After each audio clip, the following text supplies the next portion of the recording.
নমস্কার বন্ধুরা, কেমন আছো সবাই? মনোজ কিচেনে সবাইকে স্বাগত। দেখো, সেদিন সন্ধ্যাবেলা আমরা সবাই মিলে একটু বেরিয়েছিলাম।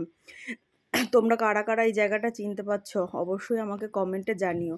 জায়গাটা কিন্তু খুবই সুন্দর, চারিদিকে শুধু খাবার আর খাবার। যারা খেতে পছন্দ করো তারা অবশ্যই এখানে একবার যেও। ভাই খাবার অর্ডার দিতে গেছে আর আমরা দাঁড়িয়ে জায়গাটা ভালোভাবে দেখছি।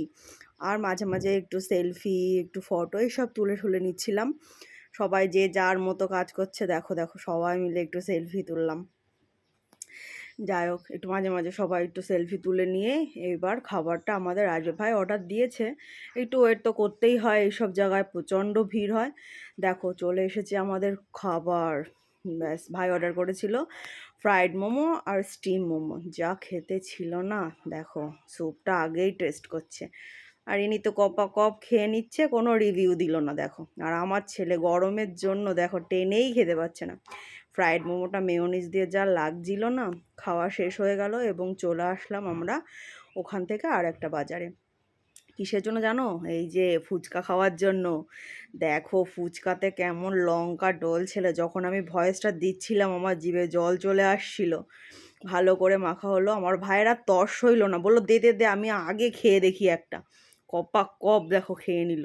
ও, তারপর সবাই আমরা এক এক করে খাওয়া শুরু করলাম। ফুচকাটা কিন্তু অসাধারণ ছিল, এত বড়। দেখো দেখো দেখো, ময়না পাখির গালে ঢুকছে না, ঠেসে ঢোকাচ্ছে। যাই হোক, ভাইয়ের তো খুব আনন্দ লাগছিল। ওরে হাসি দেখো, ফুচকা খাওয়ার কি আনন্দ! ইমা টপ করে খেয়ে নিল, দেখো দেখো কাণ্ড। খাওয়ার পর ঝালে সবার অবস্থা খারাপ। তারপর চলে এলাম আইসক্রিমের দোকানে। যে যার মন পছন্দ মতো সবাই আইসক্রিম নিয়ে নিল। যার যার কাজ শেষে করছে, আমরাও একটু আইসক্রিমের ছবি টবি তুলে নিলাম এবং আমরাও আইসক্রিমটা খেতে লাগলাম। ভিডিওটা তোমাদের কেমন লাগলো আশা করি জানিও। আর যদি ভালো লাগে একটা লাইক করে দিও। টাটা।